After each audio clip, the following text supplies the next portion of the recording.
Shakespeare is internationally recognised as one of the greatest literary geniuses in history. Although he died nearly 400 years ago, his plays and poetry are still studied by 50% of all school students around the world, both in his native English and in translation, and his writing has shaped the English language we know today. But despite the global recognition of his work, very little is known for certain about the life of William Shakespeare. Most of the information we have about Shakespeare's life comes from his time living in the small town of Stratford-upon-Avon in England. Today, Stratford is a town dedicated to Shakespeare's life and work. It's home to Shakespeare's birthplace and museum, and the Royal Shakespeare Theatre. Visitors come here from all over the world to learn more about Shakespeare's life, and to experience his plays being performed live by some of the best Shakespearean actors in the world, the Royal Shakespeare Company. So, what do people think they know about Shakespeare's life? We studied him for GCSE, but apart from that, you don't really learn much about his life. No, you learn about like his works, like Macbeth and Romeo and Juliet, King Lear. King Lear. Yeah. But you don't really learn about him as a person. No. He was born in Stratford-upon-Avon, I know that much. That's why we're here to have a look. He was a playwright, wrote loads of plays, and married Anne Hathaway. Did he? Yeah, he did. And that's it. He was a playwright and an actor, and he's from Stratford-upon-Avon, and he moved to London from a young age. And there's a few years of his life, I believe, where we don't know what happened to him, 6 or 7 years missing, where we don't know what he did or where he was. Well, he was born here in Stratford. And he lived in London for quite a long time, where he wrote plays and ran the company for the Globe Theatre. He had twins. Can't remember who was he married to. Anne Hathaway. Oh yeah, He was married to Anne Hathaway. We went to her cottage last year. Yeah, that was good.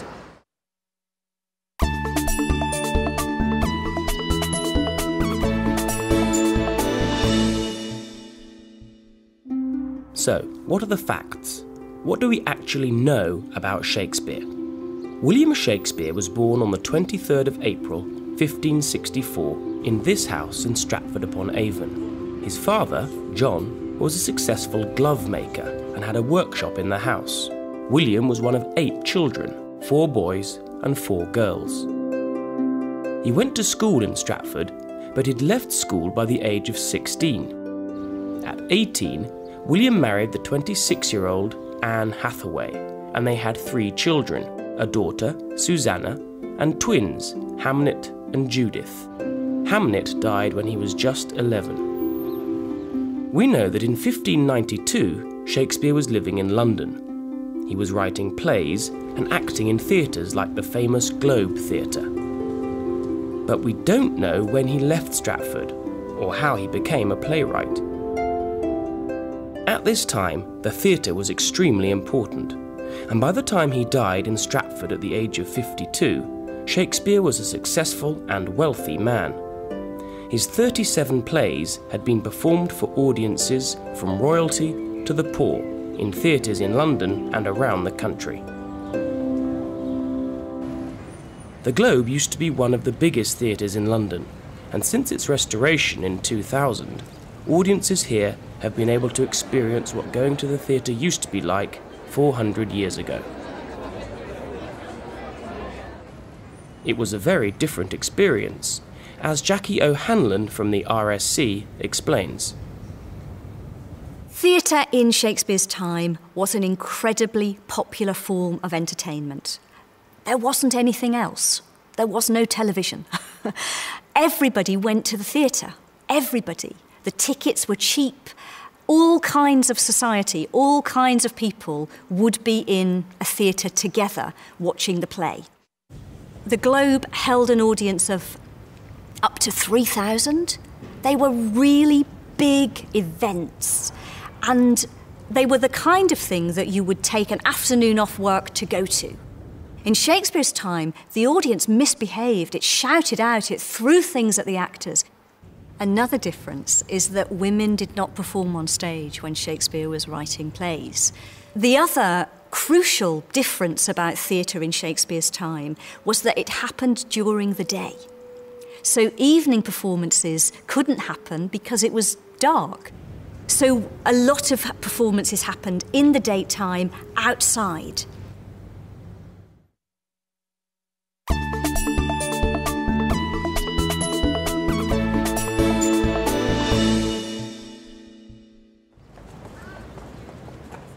In 2011, the Royal Shakespeare Theatre in Stratford was transformed to provide the best possible venue for bringing Shakespeare to a wider audience.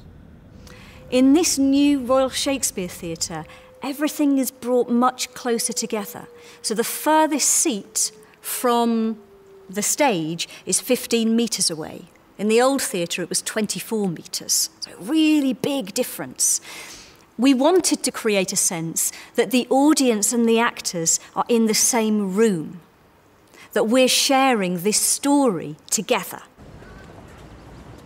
The Royal Shakespeare Company also works hard outside of the theatre to bring the work of Shakespeare to modern audiences in new and unusual ways. Last year, we launched a Twitter play called Such Sweet Sorrow, based around Romeo and Juliet. 5 actors played 5 key characters from the play and tweeted, in 140 characters over a 5-week period, their journey through the play Romeo and Juliet, but in modern language. It created this enormous new audience for Shakespeare, and that's what we're trying to do all of the time, is surprise audiences by who Shakespeare is and what he was writing about. But the genius of Shakespeare is his use of the English language and the stories that he tells. Shakespeare uses about 20,000 words throughout his 37 plays. That's not a huge number today, but when he was writing, it was. And it's possibly not what the words are, but it's how creatively he uses those words that is his genius. It's the way he places words next to each other that creates their beauty and their very unique meaning to us. However, while most people have had to study Shakespeare at school, they rarely continue to read his work as adults. So what do we learn from his stories? And why are they so popular? I think what we learn from Shakespeare, whether we read the plays or perform the plays or watch them as an audience member, is we learn about ourselves. I fundamentally believe that. The reason the plays have stayed alive for 400 years is because they speak about us. They speak about the world we live in, each other. These days, for many people, seeing Shakespeare performed at the theatre is reserved for a special occasion. People worry that they can't understand Shakespeare, but as Jackie O'Hanlon says, this should not be a barrier.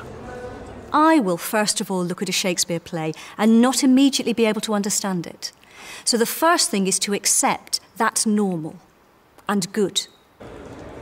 And we find this a lot with students that we work with that have English as an additional language, that actually they will make more progress with Shakespeare than students who speak English as their first language, because speakers of English as an additional language are used to learning new words all the time, and Shakespeare's just another language to learn.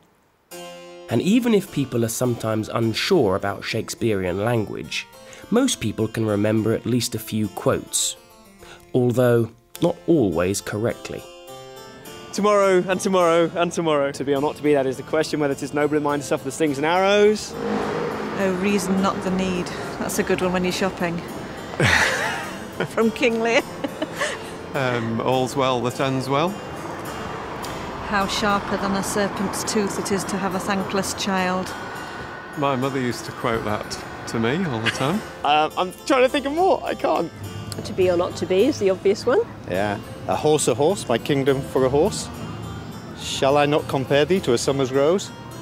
Yorick? Oh, alas, I knew him so well. Yeah. If music be the food of love, play on. That's a good one. It is a good one. That's a very good one.